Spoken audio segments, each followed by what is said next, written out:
jungle.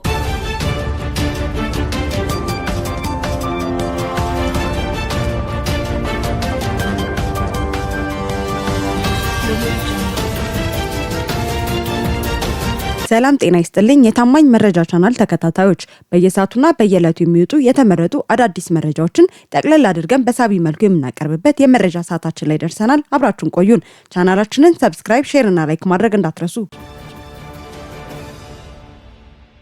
መነሻ እንጂ መድረሻ የሌለው ጽምዶ ጥምረት። ጽምዶ በየትኛውም አጋጣሚ የሚፈርስና እርስ በርስ የሚበላላ ቡድን ነው። ይህን የምንለው ዛሬ የቆሙበት መሰረት የማያግባባ በመሆኑ ብቻ ሳይሆን ከኦነግ ጋር አብረው የሽግግር መንግስት ሲመሰርቱ የነበረውን የህወሓትን የትላንትና ታሪክ ዞር ብለን በመመልከት ጭምር ነው። ያኔም ከ20 ሺህ የሚበልጡ የኦነግ ሰራዊቶችን በካምፕ እንዲቆዩ ከተወያዩ በኋላ ታሪክ ይቅር በማይለው አረመኔያዊ ውሳኔ ታጣቂዎቹ በሆርሶ ካምፕ በአንድ ላይ ሳሉ መረሸኑ የማይፋቅ እውነት ነው። ይህ ጥቁር ታሪክ በማስታወስ ጽምዶ መድረሻ የሌለው ጥምረት ነው ስንል የምንናገረው። በጽምዶ ዙሪያ የተሰባሰቡ ኃይሎች የጠላትን አጀንዳ አስፈጻሚና ተላላኪ በመሆን የራሳቸውን ህዝብ ለጥፋት አሳልፈው ከመስጠት ውጪ የጋራ ግብ የሌላቸው ናቸው። ይህን ሀቅ ደግሞ አቦይ ስብሃት በማምሻ እድሜያቸው ላይ ሆነው ለእውነት አድልተው ተናግረውታል። እንደሚታወቀው ህወሓት ከሻዕቢያ ጋር የፈጠረው ጥምረት የራሱ የቡድኑ ደጋፊዎችም አባላቶች በከፍተኛ ሁኔታ እየተቃወሙት ነው። በዚህም ሳምንት ስብሃት ነጋ በግልጽ ከሚቃወሙት የህወሓት ግምቱ ሰዎች አንዱ ሆነው ተቀላቅለዋል። ስብሃት ጽምዶ ህገ መንግስታዊ አይደለም፣ ህወሓት የሻዕቢያ አህያ መሆን የለበትም ሲሉ ከሻዕቢያ ጋር የሚደረግን ጥምረት በምንም አይነት መንገድ እንደማይቀበሉት ግልጽ አድርገዋል። ጦርነት መፍትሄ እንዳልሆነ መታገልም የሚገባ ከሆነ በሰላማዊ መንገድ ሊሆን እንደሚገባ ከሆራይዘን ሚዲያ ጋር ባደረጉት ቆይታ ተናግረዋል። ከሳቸው በተጨማሪ ጋዜጠኛ ዳሞራ ያህያ ትግራይ ህዝብ በህወሓት ቡድን ላይ ጠንካራ ውሳኔዎችን በማሳለፍ ክልሉን ወደ ነበረበት ሰላማዊ ሁኔታ ለመመለስ የማያዳግም እርምጃ በመውሰድ ይኖርበታል ሲል ጥሪውን አቅርቧል። ቡድኑ ወደ 4 ኪሎ መለሳለሁ የሚል ቅዠቱን ለማሳካት ወጣቶች መሞት እንደሌለባቸው አስጠንቅቋል። በተመሳሳይ የዲሞክራሲያዊ ስምረት ትግራይ ፓርቲ ነሐሴ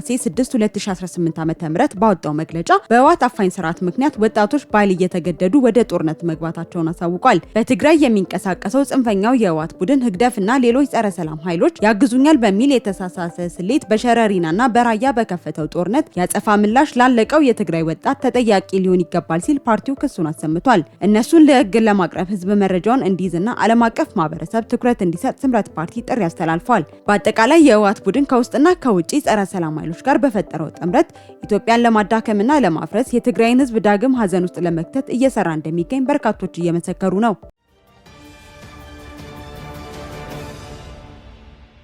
ግልገል በለስ ከተማን ለመቆጣጠር የተደረገው ሙከራ ከሽፏል። የኢትዮጵያ መከላከያ ሰራዊት አሁን ላይ በሰው ኃይል ብዛት ላይ ብቻ ሳይሆን በጥራት በዘመናዊ ወታደራዊ ሳይንስና በላቀ ቴክኖሎጂ ላይ የተመሰረተ አስተማማኝ አቅም ገንብቷል። ይህ የሰራዊቱ ብቁ ዝግጅት ብሔራዊ ጥቅሟን ለሚፈታተኑ ታሪካዊ ጠላቶቿና ለሀገር በቀል ባንዳዎች በቂ ያጸፋ ምላሽን እንዲሰጥ አስችሏል። በዚህም የሻዕቢያ ተላላኪ በመሆኑ ከህወሓት የተረፈውን ቁራጭ ዶላር የሚካፈሉት ጽንፈኞች የፋኖ ኃይሎችና የጉሙዝ ኃይሎች ግልገል በለስ ከተማን ነሐሴ 5 2018 ዓ.ም ከንጋቱ 12 ሰዓት አካባቢ ለመቆጣጠር ያደረጉት ሙከራ ሊከሽፍ ችሏል። በከተማው ላይ ለመቀስቀስ ያሰቡት ግጭት ሳይሳካ መከላከያ ሰራዊቱ በአስቸኳይ በቁጥጥር ስር ውሏል። ሰራዊታችን ከተማውን ወደ ቀድሞ ሰላሙ መመለሱንና ህዝቡ የየዕለት ተግባሩን በሰላም እንዲያከናውን አስችሏል። በተመሳሳይ የኢትዮጵያ አየር ኃይል በቴክኖሎጂ የላቀ በስነ ልቦና የጠነከረ ለሀገር ክብር መስዋዕትነት ለመክፈል ዝግጁ የሆነና ጠላትን አምርሮ የሚጠላ ጀግና ሰራዊት መገንባቱን በተግባር እያረጋገጠ ይገኛል። ይህ ሁለንተናዊ ዝግጅት የኢትዮጵያን ዘላቂ ህልውና የሚያረጋግጥ ነው። አሁን ላይ አየር ኃይላችን ተከታታይነት ያላቸው እርምጃዎችን የህወሓት ከፍተኛ አመራሮች በሚገኙባቸው ሚስጥራዊ ቦታዎች ላይ ሊወስድ ዝግጅቱን ጨርሷል። በቅርብ በርካታ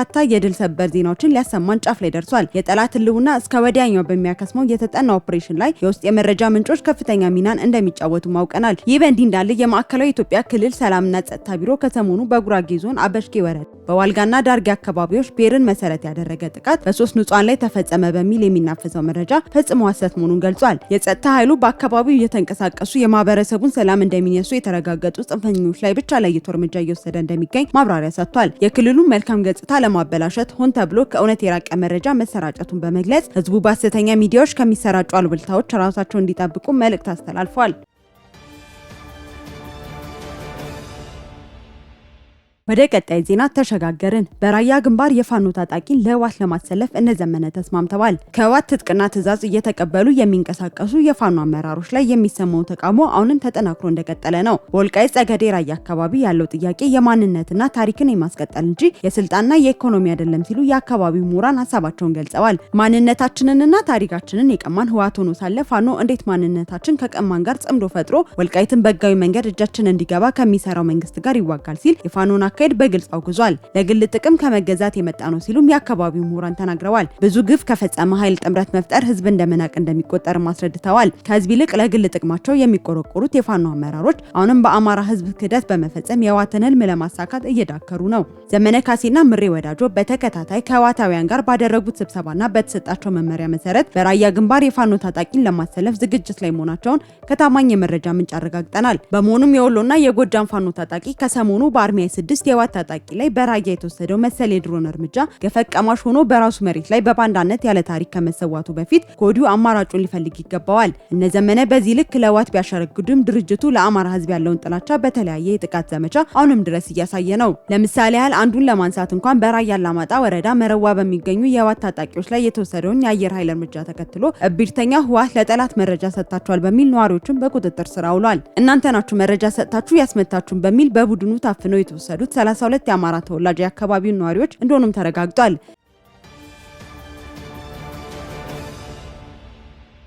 ወደ ቀጣይ ዜና ተሸጋገርን። ህወሓት ባዶውን ቀርቷል። ኋላ ቀር ጽንፈኛው የህወሓት ቡድን ዳግም ወደ ስልጣን መመለስን አልሞ የሚያደርገው እንቅስቃሴ ከሽንፈትና ውርደት ውጪ ምንም ውጤት እያስገኘለት አይደለም። አሁን ላይ ህወሓት በሀገር ውስጥም በጎረቤት ሀገራትም ያለውን ኃይልና የጦር መሳሪያ እየወደመ ባዶውን እየቀረ ይገኛል። ከሰሞኑም አንድ የቀረውን በሱዳን አልሸራክ የነበረውን የድሮን ጣቢያና ኦፕሬተሮች በሱዳን ፈጥኖ ደራሽ ኃይል ተመቶ መውደሙ ተረጋግጧል። በታጣቂዎች ዘንድ የሚደርስበት ኪሳራ ከመቼውም ጊዜ በላይ የከፋና ከቁጥጥር በላይ ሆኗል። በደቡብ ግንባር እንዲዋጋ ካሰማራው ጦር ከግማሽ በላይ የሚሆነው ታጣቂ እየሸሸ በቅርብ ከሚገኘው ካራ መሬቱ ኃይል ጋር መቀላቀሉን ተከትሎ ባራ መሬቱ ኃይል የመከበብ ስጋት ያደረበት ጆን መዲድ ለጀነራል ምግበ በአስቸኳይ ተጨማሪ ኃይል እንዲላክላቸው መጠየቁ ታውቋል። እነ ጀነራል ምግበ በበኩላቸው በሌሎች ግንባሮችም ሰራዊታቸው በመከላከያ ሰራዊት እየተደመሰሰና እየተማረከ በመሆኑ ለጆን መዲድ የሚልኩት ተጠባባቂ ኃይል ማጣት ህመም ሆኖባቸው ይህን መረጃ እስከምናጠናክርበት ሰዓት ድረስ ምላሽ አልሰጡም። እንደሚታወቀው ህወሓት ጸረ ድሮና ጸረ ታንክ ታጥቅ ያለው እያለ ያሰማው ፕሮፓጋንዳ ፍጹም ውሸት መሆኑን የሚያሳይ ኦፕሬሽን በደጀኑ ጸጥታ ኃይላችን እየተከናወነ ነው። አሁንም ይህ የተጠና የድሮን እርምጃው የሚቀጥል በመሆኑ የህወሓት ታጣቂ በአስቸኳይ ከካምፕና ከአርሚዎቹ በመሸሽ ራሱን ማዳኑን ሊቀጥል ይገባል። ከእንግዲህ በምስኪኑ ታጣቂ ህይወት በመቅጠፍ ወደ ስልጣን እመለሳለሁ የሚለው የህወሓት ህልም መቼም የማይፈታ ቅዠት ሊሆን ይገባል። ከህወሓት ሽንፈት ጋር ተያይዞ ቡድኑ ሊሸፋፍን የሞከረው የሸረሪና እውነታ ዓለም አቀፍ ሚዲያዎች ሳይቀር እያጋለጡት ነው። በዚህም ዓለም አቀፉ አልጀዚራ አረቢያ በሸረሪና ጦርነት ውስጥ የገቡ በርካታ የህወሓት ታጣቂዎችና መሳሪያዎች በመከላከያ ሰራዊት መማረካቸውን ዘግቧል። እንዲሁም የትግራይ ታጣቂዎች በከፍተኛ ሁኔታ መጎዳታቸውና ህወሓት ከፍተኛ ኪሳራን ማስመዝገቡን ገልጿል። በተመሳሳይ የትግራይ የሰላም ኃይሎች በዓለም አቀፍ ደረጃ ጠንካራ ኃይል መገንባታቸው እየተመሰከረላቸው ይገኛል። በከፍተኛ ወኔና ሞራል ህወሓት ላይ ለመዝመት የተዘጋጀው ይህ ኃይል በትግራይ ክልል ያለውን ጨቋኝ ስርዓት በህዝባዊ ስርዓት ለመተካት ሙሉ ዝግጅቱን እንዳደረገ አልጀዚራ አፍሪካ ዘግቧል። ኃይሉ የጠላቱን ስትራቴጂ በሚገባ የተረዳ በመሆኑ ለህወሓት ከፍተኛ ስጋት እንደፈጠረ ዘገባው ገልጿል። የጦርነት ስትራቴጂውን ጠንቅቆ የሚያውቀው የህወሓት ታጣቂ እየፈለሰ ወደ ሀራ መሬቱ ኃይል በገፍ እየተቀየጠበት በመሆኑ